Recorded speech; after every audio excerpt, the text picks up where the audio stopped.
Well, I think the one thing that discipline definitely does help you with is it helps you get things done.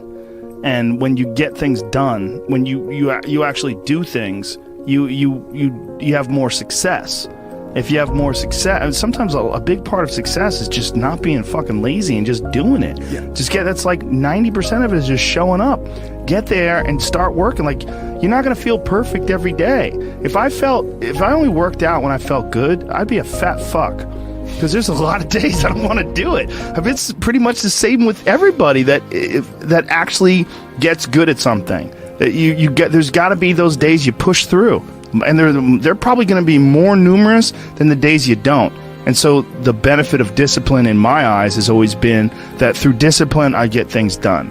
I always say that I'm like the most lazy, disciplined person I know because I don't want to do it. Yeah. But I always do.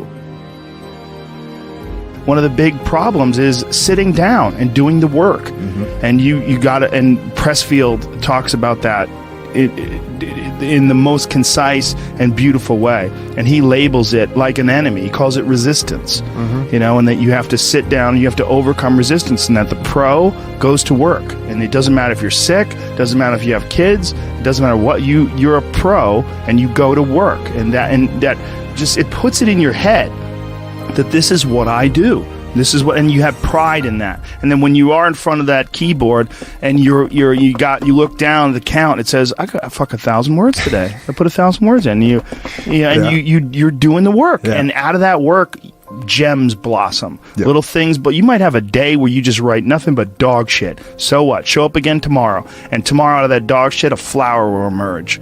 You never know, and that's the only way to develop real. To really develop your potential 100% in anything, whether it's as an author or even as a martial artist. There's a lot of creativity in martial arts. To be a great striker, you have to be creative because you have to develop patterns or execute patterns that aren't going to be perceived. This idea that life is hard is something you're supposed to shield from them. It's so silly. And, I've had this conversation with my friends because everybody that I know that's interesting had a fucked up life. But now we have kids, and the last thing we want is our kids to have a fucked up life. So we put our kids in these good schools, we live in these nice neighborhoods, everybody eats healthy, and there's no fucking domestic violence, and everybody seems, it's so different than all of our lives. And we were talking about it. Me and Brian Callen were actually talking about it. Look, we all had fucked up childhoods, and everybody we know had fucked up childhoods. And they're all interesting, but I don't want my kids to be boring, but I also want them to be safe.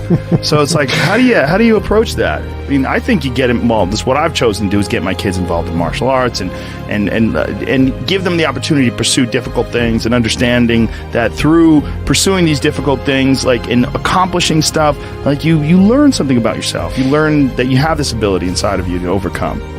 Get obsessed with life improvement. Find things that you enjoy doing that are difficult. Do them and get better at them. Seems so simplistic. It seems like a ridiculous, idealistic point of view, but it's effective.